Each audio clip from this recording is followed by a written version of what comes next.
ಸಾನಾ, ಚಂದು ಈಗ ತಾನೇ ಮನೆಯಿಂದ ಹೋಗಿದ್ದಾನೆ. ಯಾರಾದ್ರೂ ಮನೆಯಿಂದ ಹೊರಗಡೆ ಹೋಗಿದ ತಕ್ಷಣ ತಲೆಗೆ ಸ್ನಾನ ಮಾಡ್ಕೋಬಾರ್ದು. ಇನ್ನೊಂದ್ ಸ್ವಲ್ಪ ಹೊತ್ತು ಬಿಟ್ಟು ಮಾಡ್ಕೊ.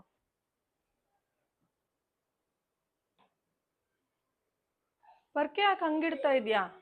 ಪರ್ಕೆನ ಯಾವಾಗ್ಲೂ ನಾವು ಕಸ ಗುಡ್ಸೋ ಭಾಗ ಕೆಳಗಡೆ ಇಡಬೇಕು, ನಾವು ಹಿಡ್ಕೊಳ್ಳೋ ಭಾಗ ಯಾವಾಗ್ಲೂ ಮೇಲ್ಗಡೆ ಇರಬೇಕು. ಯಾವಾಗ್ಲೂ ಅಷ್ಟೇ ಈ ತರ ಒಂದು ಮೂಲೆಯಲ್ಲಿ ಇಡಬೇಕು.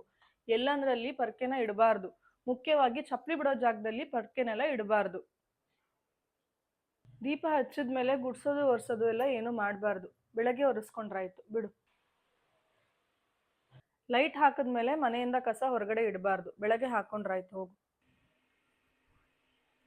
ಮುತ್ಸಂಜೆ ಹೊತ್ತಲ್ಲಿ ದೀಪ ಹಚ್ಚಿದ್ಮೇಲೆ ತಲೆ ಕೂದಲು ಬಿಟ್ಕೊಂಡು ಓಡಾಡ್ಬೇಡ. ಹಾಗೆ ತಲೆನೂ ಬಾಚ್ಬೇಡ. ಮೊದಲು ತಲೆ ಕಟ್ಟು. ಏನಮ್ಮ ಸಹನ ಅದು? ಇದು ಪಕ್ಕದ ಮನೆಯವ್ರು ಎಣ್ಣೆ ಕೇಳಿದ್ರು, ಕೊಡೋಕೆ ಹೋಗ್ತಾ ಇದ್ದೀನಿ. ಮುಸ್ಸಂಜೆ ಲೈಟ್ ಹಾಕಿದ್ಮೇಲೆ ಉಪ್ಪಾಗ್ಲಿ ಎಣ್ಣೆ ಆಗ್ಲಿ ಮನೆಯಿಂದ ಹೊರಗಡೆ ಕೊಡ್ಬೇಡ. ಅದು ಶ್ರೇಯಸ್ಸಲ್ಲ. ದೇವ್ರಿಗೆ ದೀಪ ಹಚ್ಚುವಾಗ ಬರೆಗಾಯಲ್ಲಿ ಇರಬಾರ್ದು. ಫಸ್ಟ್ ಬಳೆ ಹಾಕೊಂಡು ಆಮೇಲೆ ದೀಪ ಹಚ್ಚು. ಆಯ್ತು ಅತ್ತೆ.